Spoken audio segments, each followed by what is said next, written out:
প্রিয় বন্ধুরা, মহাবিশ্ব সৃষ্টির পূর্বে আল্লাহ তাআলা কী করতেন? আরশ সৃষ্টির আগে তিনি কোথায় থাকতেন? পৃথিবী ও মহাবিশ্বের বয়স কত? বিজ্ঞান এ বিষয়ে কি বলে? সম্মানিত দর্শক, আজকের ভিডিওটি খুবই তথ্যবহুল এবং সম্পূর্ণ আলাদা হতে চলেছে, তাই ভিডিওটি শেষ পর্যন্ত দেখতে থাকুন। বুদ্ধিবৃত্তিক চিন্তাভাবনা ও কৌতূহলের বশবর্তী হয়ে প্রকাশ্যে কিংবা মনে মনে নাস্তিক বা আস্তিক এই প্রশ্নটির সম্মুখীন হয়নি এমন মানুষের সংখ্যা নেহায়েত কম নয়। এখানে সৃষ্টিপূর্ব বলতে এক সুদীর্ঘ অতীতকালকে বোঝানো হয়েছে, যার অর্থ এই মহাবিশ্বের স্রষ্টা আল্লাহ তাআলা যখন এই মহাবিশ্ব বা কিছুই সৃষ্টি করেননি, তখন তিনি কি করতেন? সাধারণ দৃষ্টিতে বিষয়টি খুবই জটিল এবং দুর্বোধ্য মনে হবে, তবে বিষয়টি বুঝতে হলে প্রাথমিকভাবে আমাদের সময়ের প্রকৃত ধারণাটি বুঝতে হবে।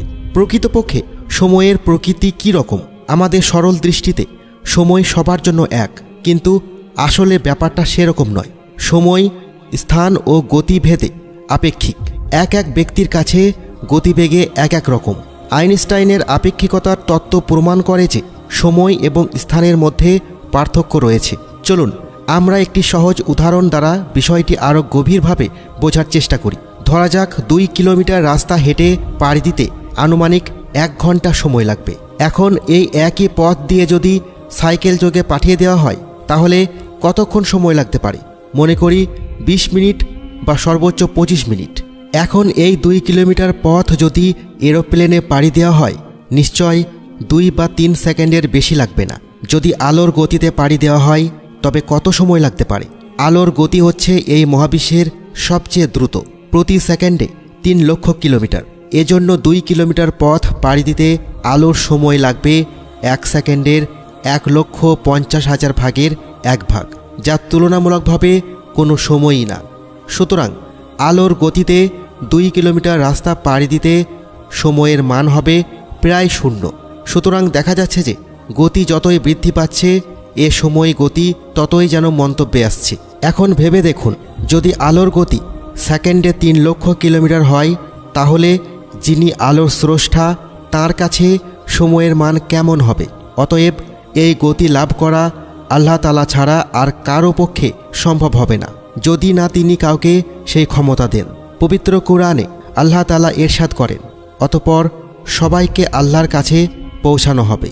শুনে রাখো, ফয়সালা তাঁরই এবং তিনি দ্রুততম হিসাব গ্রহণকারী। আল্লাহ রাব্বুল আলামিন এই আয়াতে একটি বিশেষ শব্দ ব্যবহার করেছেন, সেটা হলো আসরার, যার অর্থ হলো দ্রুততম। আবার শাব্দিক অর্থে এটি দ্রুত কিংবা দ্রুততর নয়। সুতরাং আল্লাহর কাছে সময়ের গতি 0 বা সময় আল্লাহর জন্য স্থির, এটাই প্রতীয়মান হচ্ছে, কারণ তিনি সময়ের চেয়ে দ্রুত কিংবা দ্রুততম। সময় আল্লাহরই সৃষ্টি। যেহেতু সময় আল্লাহর সৃষ্টি এবং সময় আল্লাহর কাছে স্থির, সুতরাং আল্লাহর কাছে অতীত, বর্তমান, ভবিষ্যৎ বলে কিছুই নেই, অথবা সময়ের পার্থক্য আল্লাহর জন্য প্রযোজ্য নয়। অতএব মহাবিশ্ব সৃষ্টির পূর্বে আল্লাহ তাআলা কী করতেন? এই রকম প্রশ্ন অবান্তর।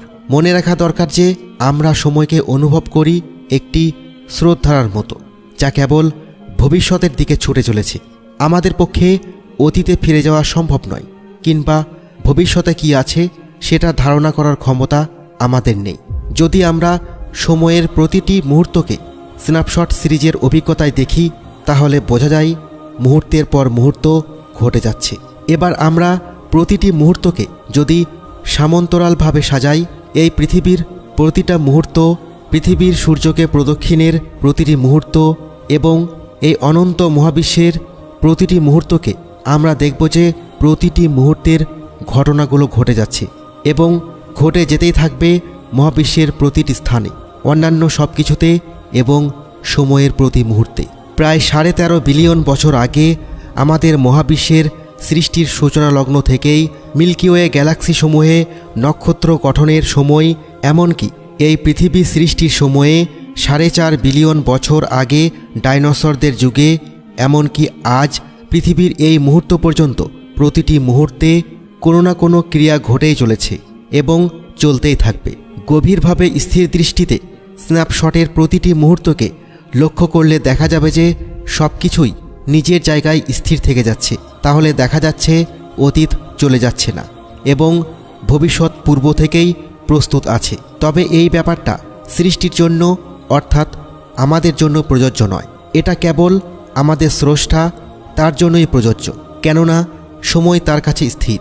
এজন্যই আমাদের ভবিষ্যতে কি আছে তা একমাত্র মহান আল্লাহ তাআলাই জানেন এবং আমাদের অতীতকে তিনি রেকর্ড করে রাখছেন। আল্লাহ তাআলা বলেন, আমি মৃতদেরকে জীবিত করি এবং তাদের কর্মকৃতিসমূহ লিপিবদ্ধ করি। আমি প্রত্যেক বস্তু স্পষ্ট কিতাবে সংরক্ষণ করে রেখেছি। তাহলে যুক্তিযুক্ত প্রশ্ন হিসেবে বলা যেতে পারে যে যদি আল্লাহর কাছে সময় স্থির হয়ে থাকে, তবে কেন তিনি পবিত্র কোরআনের বিভিন্ন স্থানে অতীতের বিভিন্ন সময়ের কথা উল্লেখ করেছেন এবং ভবিষ্যতের বিভিন্ন ইঙ্গিত প্রদান করেছেন। যেমন বলা যেতে পারে, কোরআনে মহাবিশ্ব সৃষ্টির ব্যাপারে বর্ণনা করেছেন যে তিনি এই আকাশমণ্ডলী ও পৃথিবীকে 6টি সময়কালে সৃষ্টি করেছেন।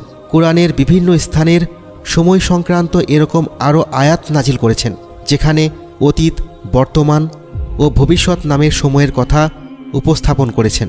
আসলে সময়ের এই ভ্যালুগুলোকে আমাদের জন্য বিশেষভাবে উল্লেখ করা হয়েছে, কারণ আমাদের জন্য অতীত, বর্তমান এবং ভবিষ্যৎ বলে সময়ের কিছু পরিমাপ আছে, যা দিয়ে আমরা সময়ের ভ্যালুকে বুঝতে পারি। যেমন বলা হয় সূরা ফুসসিলাতের 9 নম্বর আয়াতে আল্লাহ তাআলা ইরশাদ করেন যে তিনি পৃথিবীকে সৃষ্টি করেছেন 2টি সময়কালে। আবার অন্যত্র বলেছেন তিনি এই আকাশমণ্ডলী ও পৃথিবী সৃষ্টি করেছেন 6টি সময়কালে। তাহলে 6কে 2 দিয়ে ভাগ করলে ফলাফল হয় 3। সুতরাং এই থেকে স্পষ্ট প্রতীয়মান হয় এই মহাবিশ্ব ও পৃথিবীর বয়সের চেয়ে 3 গুণ পুরানো। মহাকাশ বিজ্ঞানের মতে বিগ ব্যাংয়ের মাধ্যমে এই মহাবিশ্বের সূচনা হয়েছে প্রায় 13.5 বিলিয়ন বছর পূর্বে এবং এই পৃথিবী সৃষ্টি হয়েছে 4.5 বিলিয়ন বছর পূর্বে। 13.5কে 4.5 দিয়ে ভাগ করলে ফলাফল হয় 3। অতএব আল্লাহ তাআলার কথাকেই আজ বিজ্ঞান নিজের অজান্তে সত্য বলে প্রমাণ করেছেন। এই পৃথিবী 2টি সময়কালে এবং এই মহাবিশ্বের 6টি সময়কালে সৃষ্টি হয়েছে। মহাবিশ্বের তুলনায় আমাদের এই পৃথিবীর বয়স 3 গুণ ছোট। আজ থেকে প্রায় 1500 বছর পূর্বে এই আয়াত এমন সময় নাজিল হয়েছে যখন মহাকাশ বিজ্ঞানের বিষয়ে মানুষ ছিল একেবারে অজ্ঞ। তবে এই মহাবিশ্বের, আমাদের পৃথিবী এবং সর্বোপরি আমাদের সবার সময় এবং সব কিছুই আল্লাহ তাআলা কর্তৃক সুপরিকল্পিতভাবে সৃষ্ট। তাঁর কাছে সময় স্থির, কেননা তিনি সময়ের চেয়ে দ্রুত।